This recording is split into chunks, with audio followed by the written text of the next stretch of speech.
একদিন হযরত মুহাম্মদ সাল্লাল্লাহু আলাইহি সাল্লাম তিনি সাহাবীদের বলছিলেন, এই পৃথিবীতে সবচেয়ে শক্তিশালী হলো পাহাড়। তিনি তারপর বললেন, পাহাড়ের চেয়ে শক্তিশালী হলো আগুন, আগুনের চেয়ে শক্তিশালী হলো পানি, পানির চেয়ে শক্তিশালী হলো বাতাস। তিনি তারপরে বললেন, বাতাসের চেয়ে শক্তিশালী হলো আপনি ডান হাত দিয়ে দান করবেন, সেটা বাম হাত জানবে না। কি চমৎকার কথা! দানের গুরুত্ব কতটুকু, এবং যত ইবাদত আছে সবচেয়ে বড় ইবাদত হলো দান করা। আপনি অর্থ উপার্জন করেছেন, কষ্ট করেছেন, আপনি সম্পদ অর্জন করেছেন, সে সম্পদ আপনি দান করে দিচ্ছেন, এটা বিশাল স্যাক্রিফাইস। এটা এই ইবাদতকে আল্লাহ সবচেয়ে বেশি পছন্দ করেন।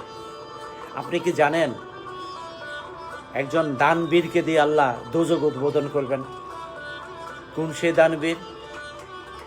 আল্লাহকে জিজ্ঞেস করবে দানবীর, হে আল্লাহ, আমি তো সারা জীবন মানুষকে দান করেছি, তুমি কেন আমাকে দিয়ে দোজখ উদ্বোধন করবে? তখন আল্লাহ বলবে, তোমার দানের মধ্যে অহংকার ছিল, তুমি মানুষকে দেখানোর জন্য দান করেছ। সুতরাং সাবধান, দান করুন। সে দান হবে নীরবে। যাকে দান করবেন সে জানতে পারে। দান এমন একটি বিষয়, আপনি দান করবেন, এ দান কথা বলবে। অর্থাৎ যাকে দান করবেন সে মানুষের কাছে বলে বেড়াবে, আপনাকে বলতে হবে না। যখন আপনি কাউকে দেখানোর জন্য দান করবেন, সেটা মানুষ বুঝবে আপনি অহংকারের বশবর্তী হয়ে আপনি দান করছেন। সে দান আপনার কোনো কাজে আসবে না, বরং সেটা আপনার গুনার জন্য যথেষ্ট হবে, আপনার দোজখের জন্য যথেষ্ট হবে। এই পৃথিবীতে যখন আমরা এসেছিলাম শূন্য হাতে এসেছি, যখন আমরা চলে যাব শূন্য হাতে যাব। এই পৃথিবীর যত অর্জন এই পৃথিবীতে রেখে যাব।